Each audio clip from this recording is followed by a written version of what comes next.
So, we weren't supposed to tell you about it, but we tell you the truth. That we came here to hand the best mind to our dream teams. Yeah, and drink good coffee. I guess all of you know this guy.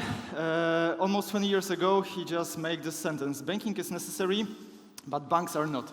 So let's check whether this quote is still available and related to our present times. My name is Jarek. My name is Piotr, and now we jump to agenda. We tell you about a short story of Bojdol. What was the future of banking and what changes are happening now on our eyes, and also what technology challenges we have in the BaaS API area, in the infrastructure, and also in the cost perspective. Okay, so Bojdol, the short story. The company was founded 4 years ago in 2018. We got the founding from one of the biggest private equity in the world, Warburg Pincus. And after 1 year of development, we just create the fully working operational banking platform. And it was ready in June 2019, just to start serving the banking services for friends and family phase. So this was just the beginning. After 5 months of very rapid transformation, we migrated one of the oldest, the Belgian branch, one of the oldest bank in the world, just to the cloud. And this is the funny story, but the journey to the cloud of this bank took them almost 500 years. In 2020, we became a Google partner. We became a Google partner in 3 areas: in technology, reseller, and services. If you'd like to, you can just scan the QR code and read the whole story. In 2021, when the pandemics ran through the world and we were closed and shut down in our houses, we successfully helped Ion to open new markets, one in Poland, one in Germany. And in 2002, we start working on a BaaS, so banking as a service area, and we are able to serve the technical solutions for our clients. So this is it. And Piotr.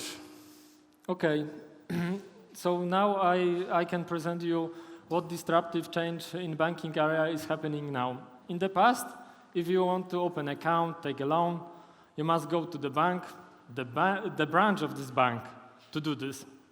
Current, if you want to open an account, take a loan, you open your favorite shopping app and make payment, take a loan for your grocery shop. And what means for technology company? In the past, if you deliver such solution to banking area, you implement project months or years. And now, if you want to add new payment methods, change something in the loan process, you can do this in the hours or days. And what is important, Bojdol provides all solutions to take this journey from the bank, business, and end-user customer. I guess you remember those quotes from Bill Gates.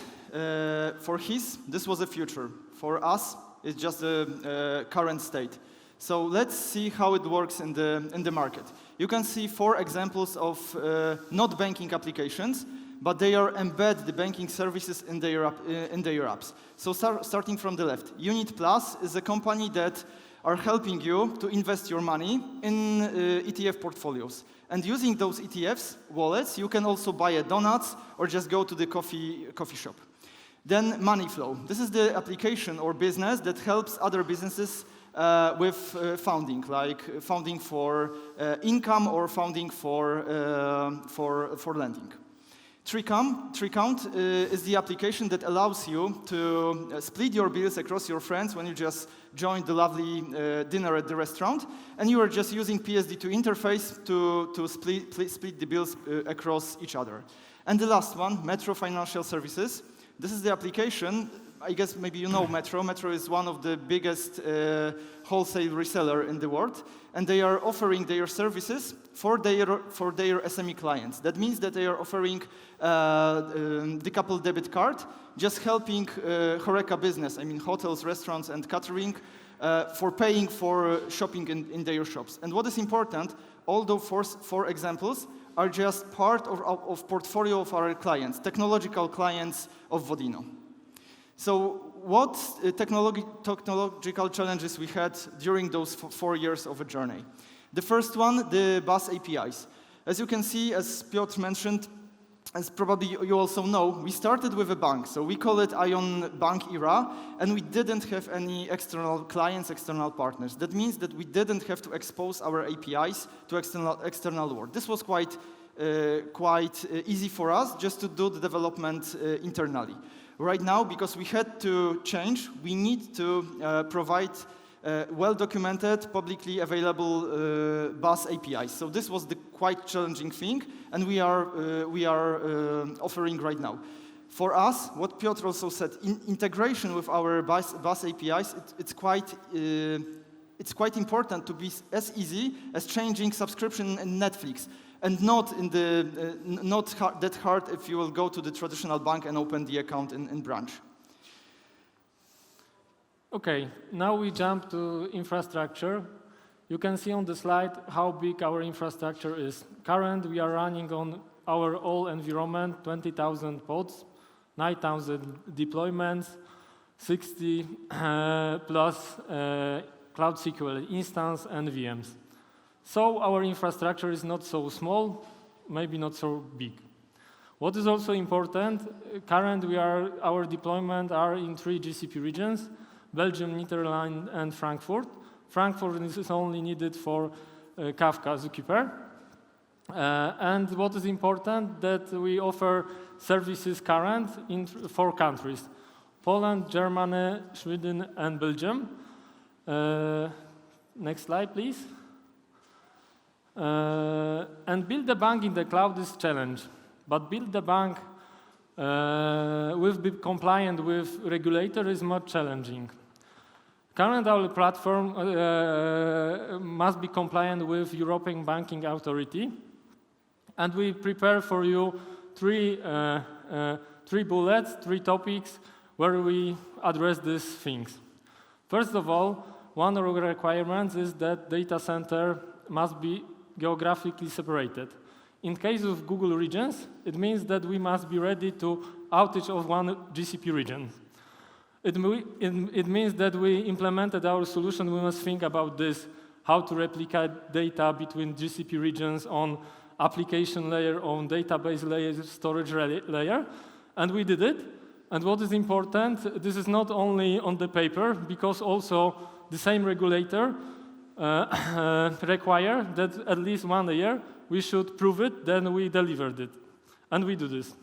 Second thing is that we are working in regulator sector, and also regulator needs to know what if we must take our all infrastructure from Google Cloud to another public cloud or on-premise. So we must prepare some kind of mapping services between different cloud provider and on-premise.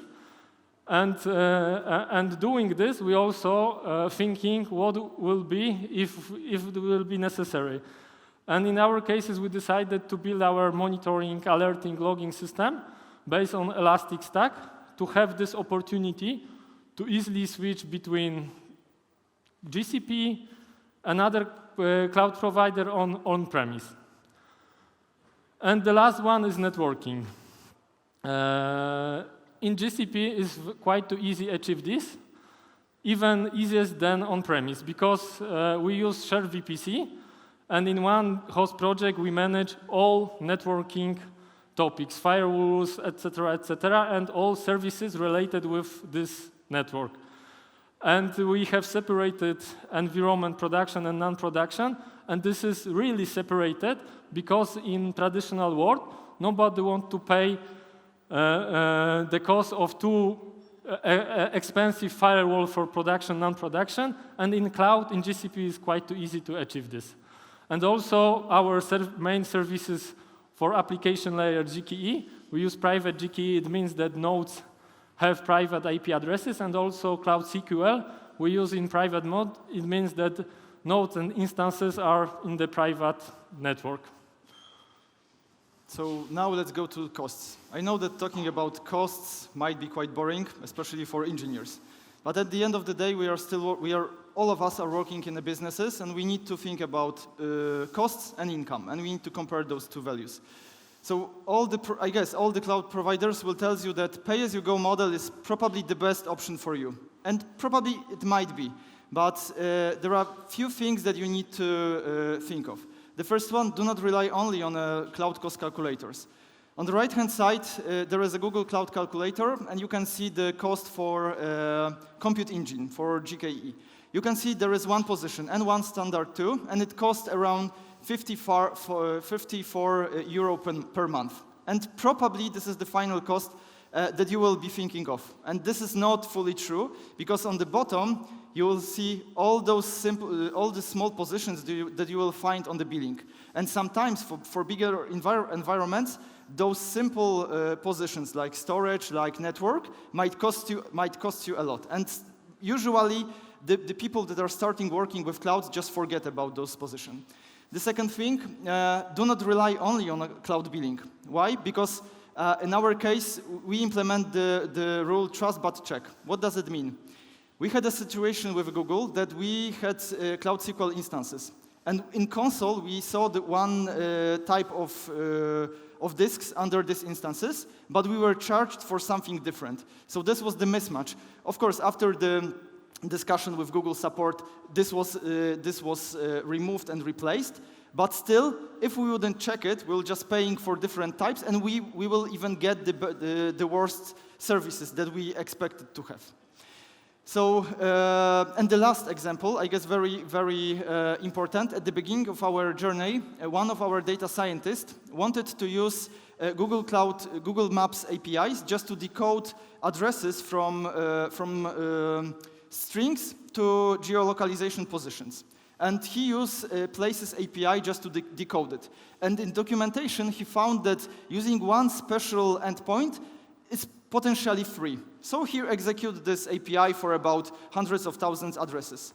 And after a month, we get a bill for about 20k euro on dev environment. So this is the case that if we wouldn't check it, if we wouldn't just verify and then get to the Google and says, guys, what's up? We were charged for something that is potentially free. Yeah, this was a mistake, there was a mistake in documentation, and so on and so on. So you need to look at every single position very carefully. Do not rely on your cloud provider, because they might also do some mistakes. So the question is how to improve it, how to implement the proper cost model just to avoid such situation that we had.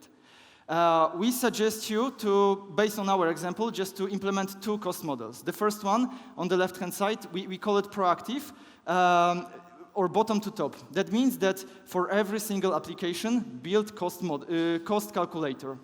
So put every single component from your application and then try to think how your application will be scaling, what will be cost driver, how you will be growing. And based on this, you can try to predict or estimate the cost for now, for future, for next years. So this is the first thing. Of course, this might be quite challenging. For smaller application or easier or smaller environments, you will just put your simple position, and that's it. For more complex applications with lots of dependencies, this might be quite challenging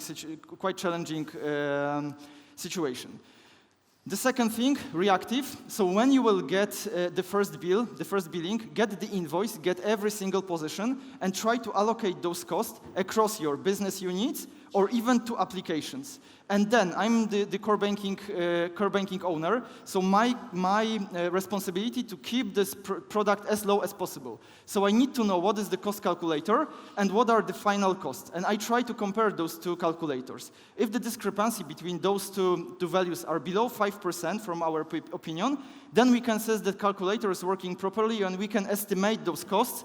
And we will not be surprised that after 1 year and when the business will be growing, we'll pay, 1,100K or even more. So this is the thing. Of course, if you've got the bigger discrepancy, you need to review whether your cloud provider is lying, probably not, or your cloud calculator is not working correctly.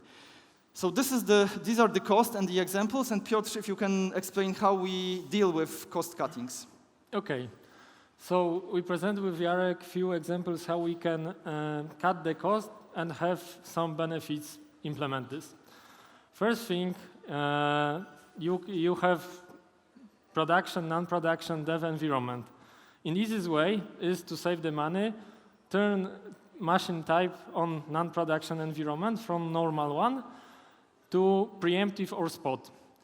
And what is and you save around 70% the money. And second thing is, if you are wondering how you can destabilize non-production environment and make some house banking test, is good idea, because if you choose preemptive in Google, it means that you don't know when Google turn off the VMs. You don't know it. And this is important and this house banking test is very important in cloud to be ready that environment is unstable. And if you do this and you will have some problem with application, you should ask, is this application is ready for cloud or no? Next one. Second idea is, as in your house, you turn on light if you don't use it, make the same in cloud. It's quite too easy to do this. And you can save the money. And if you are green and want to decrease the global carbon footprint, you can make it. And also there is other thing. You need to review your components architecture, I guess every single year, at least every single year. At the beginning, for core banking, we decided to use Cloud Spanner database from Google. It's highly scalable, globally distributed, highly available, globally distributed, horizontally scalable database. And it's pretty simple to use, but of course it costs, especially if you don't have so big scale. So after a year or two, we decided to move from Cloud Spanner to Cloud SQL. We also redesigned our application architecture, so this was the natural way, or natural path, but still, we review what are the potential changes in terms of Google portfolio, whether we can decrease some cost based on doing some maybe potential small changes. So in our case, we estimate that the cost reduction will be for around 30% from Spanner to Cloud SQL, but it depends on the components, it depends on your situation. Okay, and the last thing about cloud cost, if you really don't have time to make some changes or re-implement something, you can save the money, do nothing. Only you must sign the commitment with your cloud provider. As you see, for Compute Engine from Google, if you sign the contract for 1 year, you can save 37%. If you sign for 3 years, you can save 55%, and the same is in Cloud SQL, 25% and 52%. But sign the contract for the year is quite good and safe. Because when you sign the commitment, you must commit that you use resources in specific GCP region. It means that if your business journey will be changing geographically, you must think twice if you want to sign the commitment for 3 years. Because in case, if you sign the commitment today for 3 years, and 2 years from now, you decided to take your resources to another region, you must pay for previous region and the new one. And it will be very hard to achieve some good TCO for your solution. So we were talking about most of negative aspects, or maybe some challenging things. So let's talk about one positive thing in terms of cloud. We had a discussion about running some performance tests in cloud in our environment. And we know that doing some such things in traditional way might be not possible. So we were supposed to run our environment for about 7 million end customers. So it's quite huge platform.